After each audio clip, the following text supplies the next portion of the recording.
Hello and welcome to Be Powerful with Liz and Lee. It's a new day and we're so glad you're here. So you can expect to hear candid conversations on what it means to be powerful. Live authentically, live in the midst of ups and downs, productively, and above all else, joyfully. We are so thankful for you, our community of listeners, and we hope you enjoy today's show.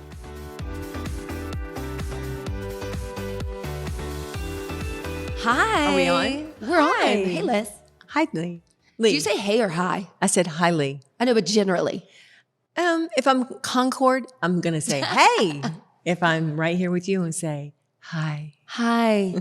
Hi. Or whatever. When I was in middle school-ish, have I said this on the podcast? I had a drama teacher named Mrs. Kerr, and it was a nice school where you get to do everything, like a recess She went to every private day school. Could you tell?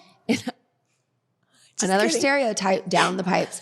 And get to do drama and arts and all the things. And we were in a play and she really reprimanded me in front of everybody. And it's one of those, I cannot forget things when she said, it's not it's I. And so, especially when I'm teaching, when I say that, I always hear it. Yes. But I don't care. That's who I am. Well, we have a little bit of a Southern accent going on if you're not from around here. But we do the best we can with the eyes. With our eyes. Eyes. Here we are back at the studio. Yes.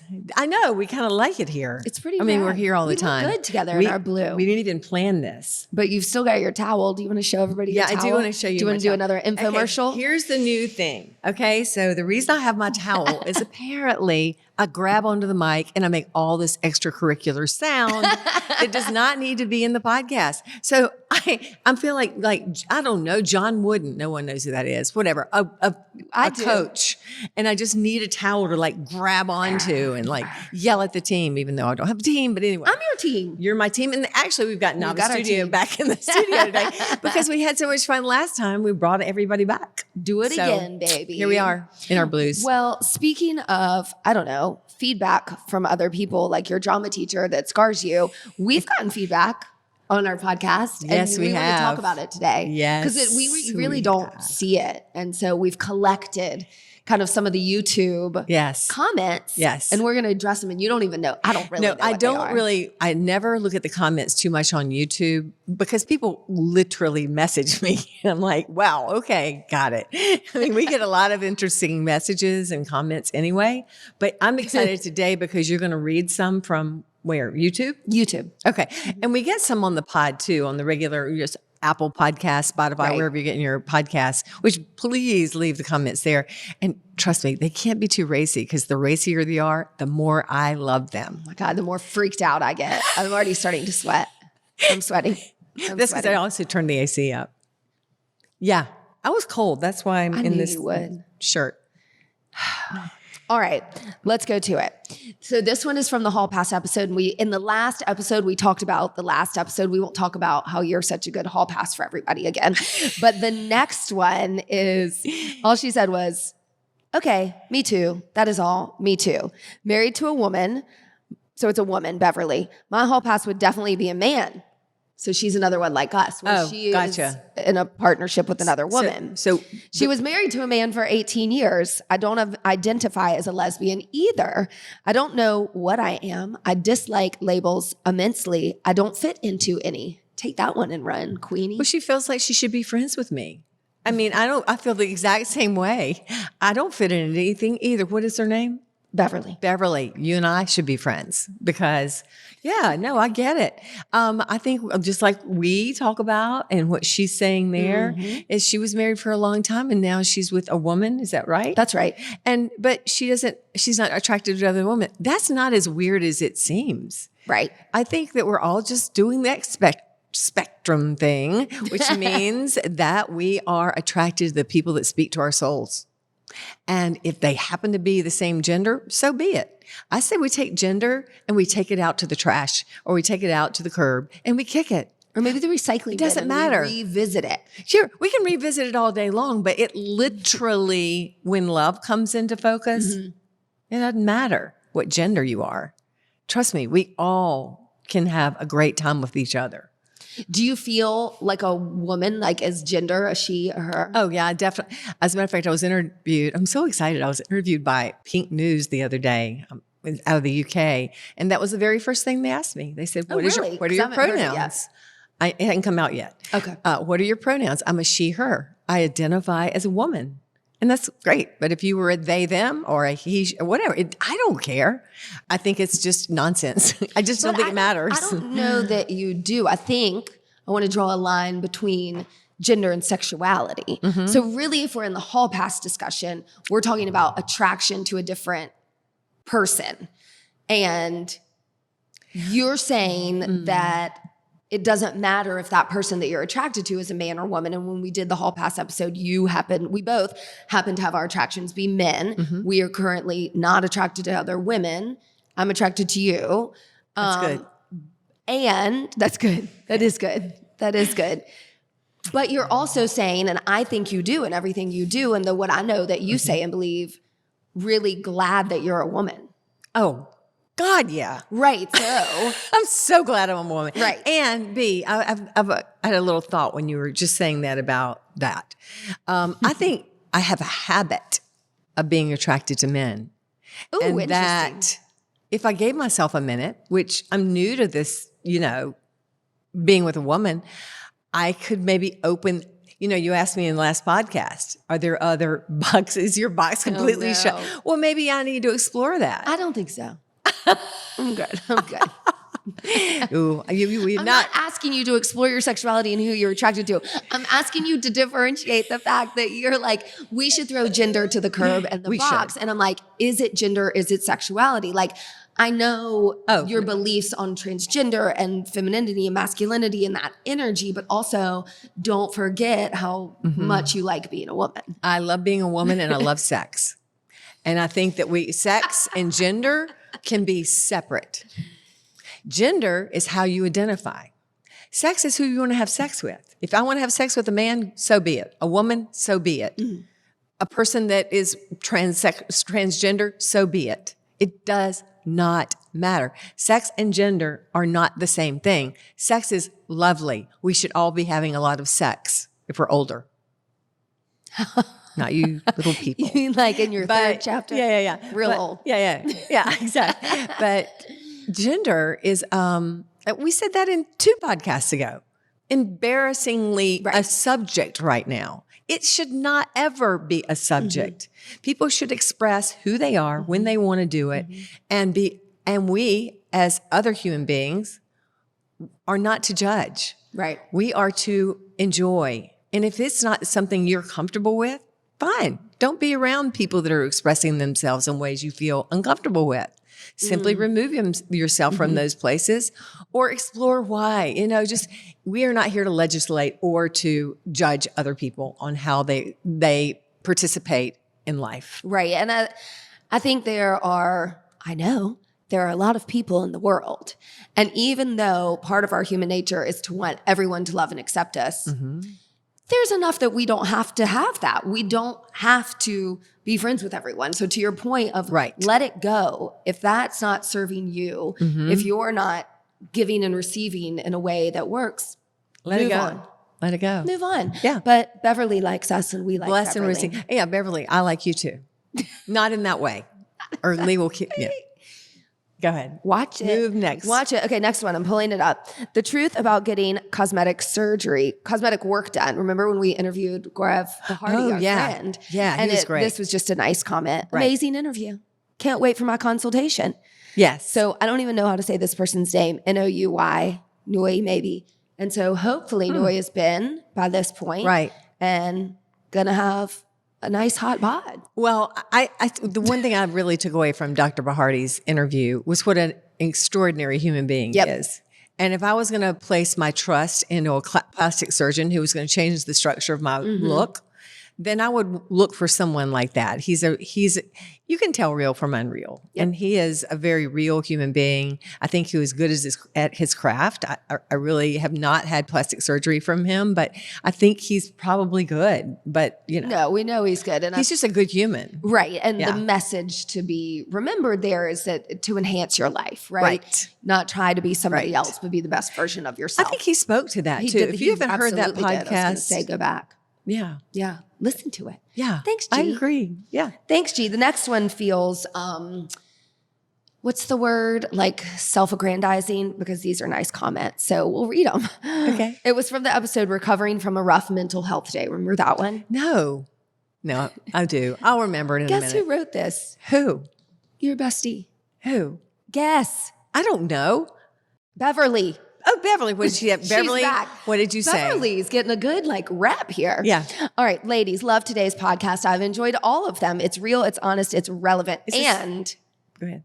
really helpful for a multitude of reasons. And that's just yes, life can be very messy. Indeed, it is supposed to be. How you both share how you navigate through that messy stuff is inspiring. Thank you. And then Leslie wrote, great episode. Good. I think people are really struggling with mental health. Right. And we talked about that a while ago. So We did. those are And- nice comments. Well, we are in so many ways. I think we're still, like we said in the last episode, possibly that you were not completely over the isolation we all went through for 2 straight years, Right. almost 3 years, like 2.5 years.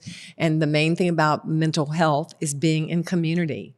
And that's, again, was why we are here in this studio, why we do what we do, is we know the importance of being in communion with other human beings. Do you want to take that religious now? Nope. I want you to use the word language, girl, in the context that it's supposed to be. I know. I just had to check. I know. But no, I think that mental health, and I think everybody's paying attention to that now. And it's losing the stigma, Right. Like and that's where we draw the similarities. Physical health is directly in the same line related to mental health. If you take care of your body physically, your body will reward you with a sense of well-being, a sense of more euphoria, a sense of joy. It is 100% related. Don't you agree? 100%. 100%. Yeah. So the mental health aspect of all of us is the health aspect of all of us. You cannot separate the two. So, and I really hope that anybody that is struggling with their mental health will reach out to a professional if they need to, or at least to your friends or family, or if those are the people that you're having a hard time with, reach out to someone. And Right. I mean, professional therapy isn't always an attainable route for people, either time-wise or financially. So, even if it's responding to this podcast or finding one that resonates with you and sharing that with someone and opening the door for communion and conversation, it's really important. I agree. And don't underestimate it. And don't underestimate the things that you have to say, because we're always like, at least I can only speak again, as I say, I'm an expert on Liz, but the things I want to say to friends, sometimes I go, oh, this is so silly. They'll think I'm silly. Or find someone that you can really rely on to hear you. And have trust that you can, even sometimes when you're afraid. And that's a risk you take. And sometimes it doesn't, I'm not sure if it'll pay off or not, but I know that it's worth that step through the fear of that. Absolutely. Because the communion, whatever that communication is you can open up, will be helpful to probably both of you. Probably. And I would go back to this, and we talk about this frequently too. As we're talking, I'm just thinking about people who might not even feel like they have someone to talk to, might be too afraid to talk about whatever it is. That's when you write it down. That's when you journal and meditate, because you've got to get it out there. And usually once you get something said or written, or you move through it, take that walk, then it doesn't feel as encumbering as scary, perhaps. Yeah, I agree. And when I go back on my journal and I look at some of you all might be going through some sort of change in your life, transition, some sort of transitional emotional thing. When I look at my journal, because I write in it just about every single day, I have a real common theme, and it's feeling alone. And I'm surrounded. I have you. Yeah. I'm surrounded by people that I communicate with on a regular basis, but there's a feeling that I think is universal for all of us, because we are walking around in separate bodies, and we really need connection with one another. And I'm just surprised when I go back to through my journal, especially going through the times we went through where I just was like, I'm just alone.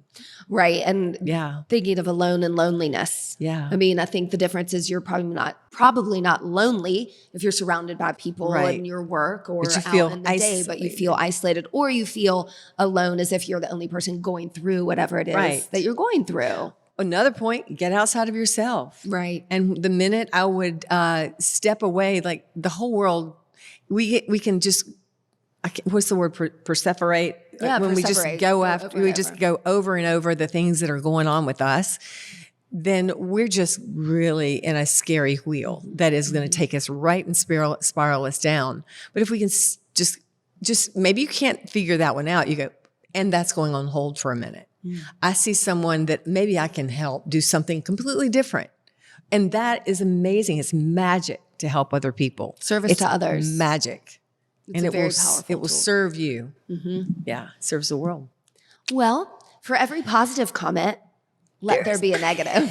I Maybe think we it's shouldn't coming. Maybe I we think shouldn't it's say the coming. name. No, but thank you, Beverly and Leslie. Yeah. All right. Ooh, thanks, James. So rebellious children become rebellious adults, and that's a good thing. So remember that episode? Kind of, sort of. Yeah, I do.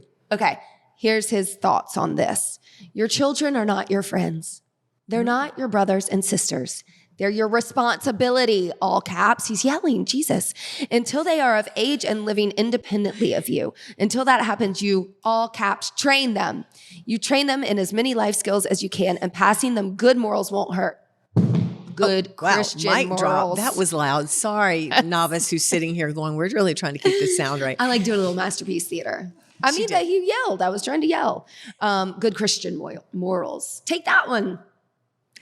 Well, Thanks for sharing. Know that I stated. Thank you for sharing. Yeah. Next. No. Well, I didn't know that I was saying that my children are my friends. No, you I weren't. mean, That I heard. we can be friendly towards We each should other. But we should always re-listen. We You know, should. we don't always go, and we were right and you were wrong. Possibly, you know, everyone has they're going to hear what they hear. Right. And someone heard that, and he spoke about it. and he has a right to. Absolutely. So no, I have never. I mean, I know my own. I only had one kid, and you know, I was kind of like her friend a lot, but I was also a strict mom. Right. So I might have been like, hey, let's go have some fun. But I was also, and if you're in past whatever time, your ass is grass and you're not going anywhere again until you're 30. I mean, so he's exactly right. But I don't know where we actually said that. Right. Now we will entertain the fact that we made that point, but I don't what think we came did. across. We'll see. Yeah. I Christian mean, values, though, I can jump on that I'm one real quick. sure we were talking a little bit about, remember you have this want to teach children about sex and the life and world, but I think that's preparing them. I mean, I don't think we're, to the point of responsibility, I think very important part. I mean, I am trying to raise children to go out into the world independently and be kind to other people and have the responsibilities to be an adult human. Yeah. So, Well, and I think agree with you. you're a great mom, by the way. And I think You are too. I think thank you. Let's check with my daughter. But anyway, I was listening to a podcast the other day where a girl was talking about sex. A woman was talking about sex and how she said, I remember the videos we were taught in school. And she was in her 30s. So this is a younger woman saying, well, we learned how to put on deodorant and we learned about childbirth. And she goes, that was pretty much the extent of it. I was like, wow. Huh.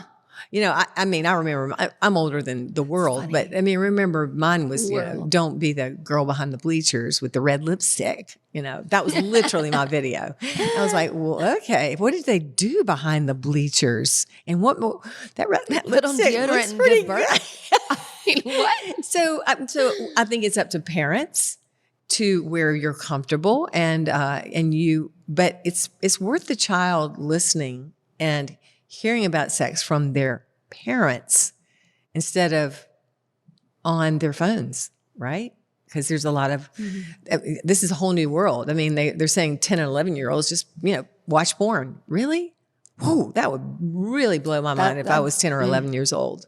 So that's not sex education. So anyway, we are getting way off of his point. His point was we should have good Christian values. Thank you very much. I have been a Christian in my day. Jesus is still my man. But you know what? Values are about treating people the way you want to be treated, and about opening up the world for people, and about loving who they are no matter who they are. And so we're trying to do that, but we'll keep working on it. Right. And I've met a lot of really great people who have really good kids who are Muslim and Buddhist. And Oh, yeah. not just Christian. Or but atheists. atheist, yeah. Sure. So, okay. Good That one. was fun. Okay. Well, we can take criticism. We just remember we were not making, thank you. We're going to go re-listen and listen I wanna to what we had to re-listen. say. Yeah. This episode was the one thing Liz feels shame about in her coming out story. And this is a good one. What was that? Keep going. This person says, "What is this train wreck?" I love that. So they are former housewives that came out but feel ashamed? What an odd segment. That one didn't resonate with this person. Wow. That's it. Wait, what was the last line? They were They were former housewives who came out but feel ashamed? What an odd segment. well, I you think weren't ashamed that you, anyway. there's so many. Can I play with that sentence? Oh, yeah. I wanted to be a housewife. I really did. I tried it for like a year or so, and I was so bad at it that I had to like go work. Right. So I really wasn't much of a housewife. Right. So anyone who was married in a heterosexual relationship Is just a housewife? That's it. Really? Just a housewife. I tried. I really just wanted to have lunch out, but it We did know. not work out for me. I did not like that part. But I was happily married for a few years doing that. Excuse me for interrupting. Don't you feel a little more housewifey now, actually? Actually, yeah. Okay. I do. I feel not like a bad thing. we're like housewives. But anyway, what was the other part about? Or the we're word train shame? wreck and Well, train wreck, I'm going with you, baby. We could be a train Sure. wreck. We might be a train wreck. choo choo. Yeah. But ashamed? Nope. Well, you Not said gonna- it was not what going you with felt that one. shame about your coming out story. I forgot what that was. We gotta listen to that one again. Oh, But I know what it was. Okay. I know what it was. Okay. This may be a train wreck. I was ashamed that I used to think that people that identified as queer, gay, lesbian, whatever, trans, all that, were born that way. Some of you are. Some of us are born that way. Some of us, like you and me, choose this way. And what I'm ashamed of is always defending my queer brothers and sisters and saying they were born that way. Right. Maybe they were, but maybe they weren't. And that is not for us to ever make excuses, not only for ourselves, but for other people. Right. Or judgment. I'm not, yeah, that's a judgment in itself. So I think that might have been in that episode. I can't remember, but I venture to say that. And maybe it came out as a train wreck. Maybe. I will give you that. But I can say I'm not ashamed of where we are. And even however hard it was or how scary it was to come out of a marriage and into this relationship, I don't think I ever felt ashamed of myself. Not in this self. No. No. I've been ashamed of myself Prior. a lot of times Yeah. prior. Right. Because I knew I wasn't living right. in my own socks. I like saying that, in my own socks, in my When was own the last space. time you wore socks? Never in my life since I Okay. played basketball in high school or something. Yeah. Anyway, or I was Okay. skiing. Yeah, that was You fun. were skiing. The next one, we need to stop sexualizing same-sex relationships. That podcast. We had that. That was the name of a podcast. I forgot that one. know. That's a good one. The comment is, what Lee said about same-gender relationships being sexualized totally resonates with me. Same girl. I got the same ignorant comments. Honestly, I was mortified. So when people want to know about, when the first thing that comes to mind, if you look at a female-female, male-male Yeah. relationship is in the bedroom. Like, well, tell me about sex. It's like you didn't walk up to your couple friend, man, woman, and ask them about How's what's your going on in sex? the bedroom. So the podcast episode was generally about that, like people's assumption that they can go up to or even think that we're odd in that way because we've chosen this. So I didn't verbalize you that did a well. great job of that. Go back to that podcast. They basically want to know having about fun sex. with it. They basically they're thinking sex when they see two women. They're like, what is it like in your bedroom? Your point in that podcast was, I don't go up to you and your husband and go, wonder what sex is like between you and your husband. I bet that's some crazy shit. I mean, we all wonder that, but you don't like say it. You don't say it. And by the way, it's great. So yeah, I think we've covered the sex and gender part. I think already. so too. We've done that. Mm-hmm. I think so too. So the next one was about your abortion episode, and this person, Honey, I like that name. I became pregnant at 16. Oh, yeah. I'd never heard about abortions and didn't even know they existed. Since I was a child, my dream and goal were to study animal behavior in Africa. And in a brief act of teenage rebellion, my life was changed forever. My dream died, and with it, a part of me died too. Seriously? As a result, I've never felt at peace with myself because I believe my purpose in life was thwarted. Oh my God, what? This one's going to make me cry. I know. So she's feels regret that she had a child. Is that what had I'm an reading? abortion? Oh, she had an abortion. Wait, no, that she had a child and didn't know about exorcism. You're right. So her lifelong dreams. Well, what is her name? Honey. Honey, great name. What I would do, Honey, is I wouldn't let anything thwart your dreams. You know, you have a child. That was a mistake. You might think it was, but you've got a living being, and you're still alive. If you're alive enough to write us like that, then you are alive enough to grab it, to grab that and go. There's a lot of reasons and excuses we can make for not living life to our fullest. You're the one in charge of your life. Yes, you're a mom. Yes, you have responsibilities. But your first responsibility to that child is to model the behavior of what you want that child to become. Do you want them to be dependent and out of control of their own life? Or do you want to model the behavior that says you can do anything and show, be with them and let them see you be you and not bitter and not sad and not thwarted. That makes me so sad. And I really hope you hear this and that you just take some steps to be yourself and find support with that. And we can't do it by ourselves. We need help sometimes. Right. And I would say, I'm gonna maybe guess that this person's older if at 16 you didn't even know about abortions, and maybe you feel like going to Africa to study animal behavior or whatever, and it isn't attainable, but being yourself and living your fullest, and there's no wrong time to do it. It might seem challenging, but I hope you go for it. I hope everybody goes for it, because and maybe her goal. Maybe her daughter's an African scientist. Well, at 16, I had a lot of different goals then. So whatever your goal is right now, even if it's not that anymore, don't hesitate another second. If you need help, reach out. It's there. Okay. That was powerful. Yeah. And maybe that's the saddest one I've ever heard. I know. Yeah. I'm glad they wrote. Me too. Thank you. Thank you. Here's one. This is the shame about your coming out story episode, but the question is, it's a question. Are you ready? Liz, do you have children?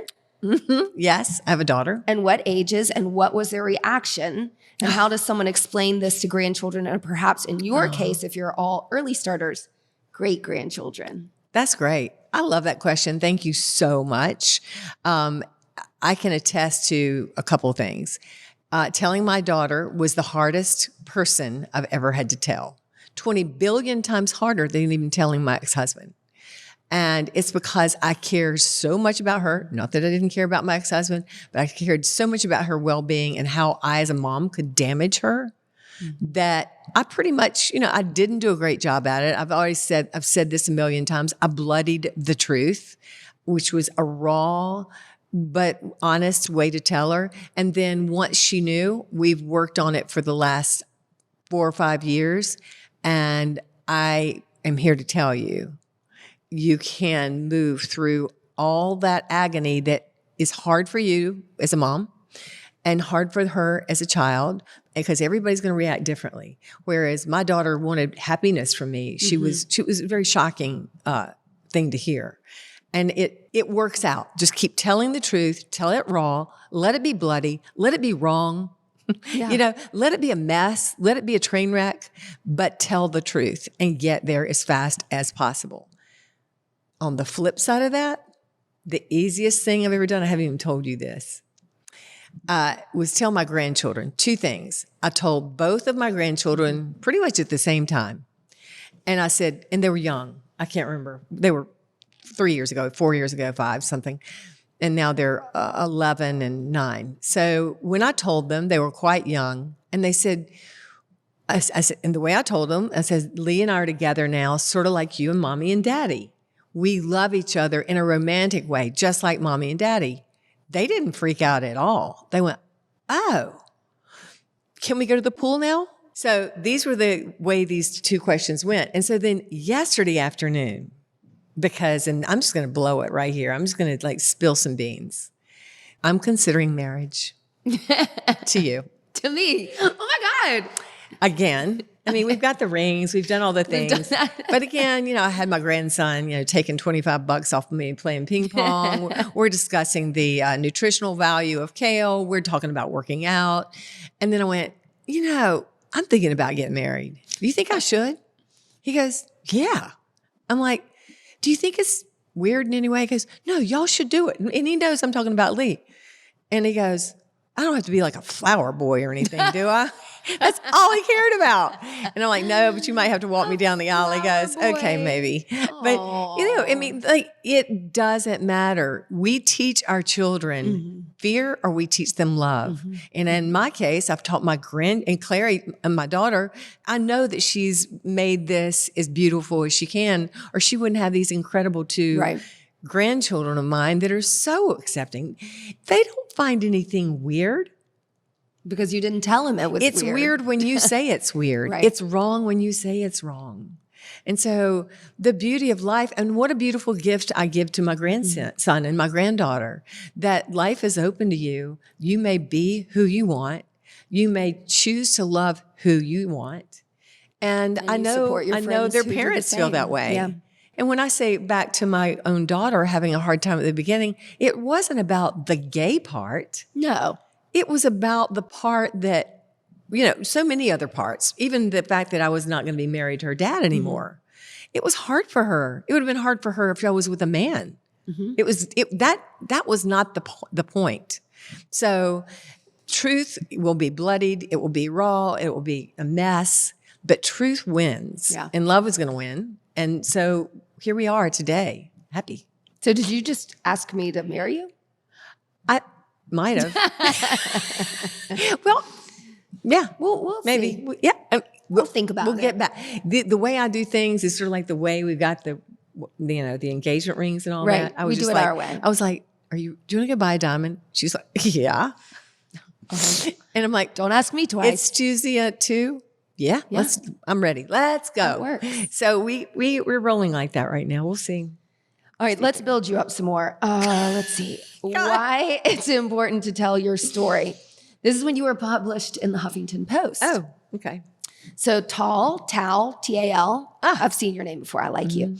Liz has such a unique and special way of putting words together and turning them into these inspiring sentences. And for that, I am grateful. Oh, wow. Thank you, Tal. I'm also thankful for this article because it's what brought me here and essentially made me get to know you 2 better.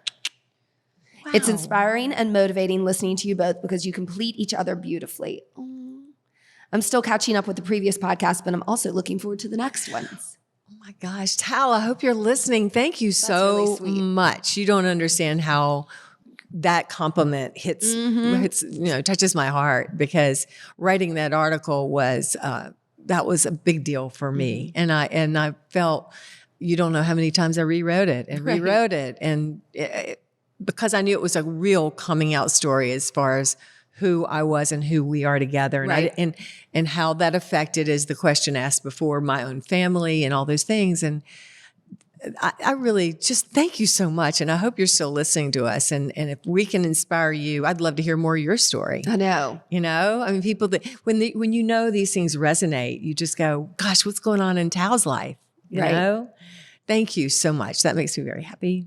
I know, me too, and I'm proud of you too. I'm proud for that article and all the times you've told our story. Yeah, and nauseum. Nauseum. I do. It's true. I mean, we both do. I mean, I do like to say, because I am more, I don't know, less public than you've ever been, and now I'm just on the ride with you. You have a choice to own your story and speak about it and share it in order to help other people, Right. you know, to bring some awareness and openness to people in the world, because I've always just thought our love is very special and very real, and it's a hope and inspiration, and that love is obviously better than hate. So, Well, I think our love is pretty special, but I think love is special, period. So did you just write our vows? I don't know. We're going to get back to you on this marriage thing. But I'm feeling it. I'm just saying, I'm feeling it. And I'm if you got a feeling, like, I got to put the last one and be like, okay, See, then let's go. Or next week, and we'll by the be way- like, do you really think we should be together? No, the reason I have not felt like I want to do this is not about you. I know. Marriage is not about Lee. I've got Lee. She's got me. We're together forever, period. End of story.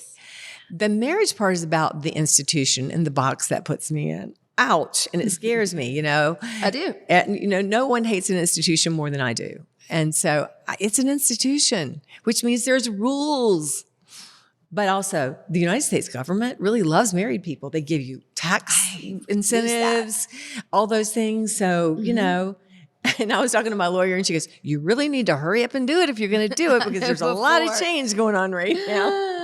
So There is. And speaking of LGBTQ in the South, remember when we interviewed Phillips? yes. He's the best. So good. So from the Growing Up Gay in the South with Phillips Wood interview, Giselle said, probably Giselle Bundchen, I would imagine, thank you for this. I think our wonderful LGBTQ plus kids living in the South will find this episode very affirming. Thank you. Oh, yes. No one is more affirming or fun than Phillips Woods. Period. He's so much fun. We still want to get him back on. We just can't nail him down. The man is like Walking the mean streets of New Orleans on his Instagram. Yes. You all need to follow him. He's hilarious. And he is a Southern boy that has always felt gay. And he was lucky and fortunate to have this amazing family and a mother that knew it and embraced him and said, let's go, Phillips. And look how beautiful he is. I know. And I don't think it's just a Southern thing that we have trouble with our LGBTQ plus people. It's a worldwide thing, as we can see going on. Mostly America. Yeah, mostly. But there's some places. There's some other places. There's people that Sorry. are could be put to death if they. just for being. So it's everywhere, and I think if we just remember whatever religion we're involved in, that most of our prophets, especially in Christianity, I know that the prophet Jesus I don't think he would have really been that first one to throw the stone at the LGBTQ people. I think he would have been the first people to invite them into his home to have dinner.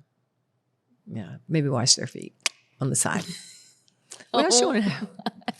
Gosh. Let's wrap it up with this one. Okay. This is from Kendra. We know you, Kendra. We love you. Thank you. When we did the episode in the studio, Oh, yeah. like with the group. Right. Like we're in the studio, but when we had listeners come in, that was really Yes. fun. We should do that again. Yes. She said, what a meaningful discussion with a strong group of women. Thanks for always being your authentic selves and encouraging everyone to do the same. Ooh, Boom. boom. That's a good one to Tied end in on. a bow. Yeah, that's really nice. And thank you. And well, we ended on two really positive ones and only did one. We hadn't gotten that much negative. That's good. Yeah, but bring it on, negative.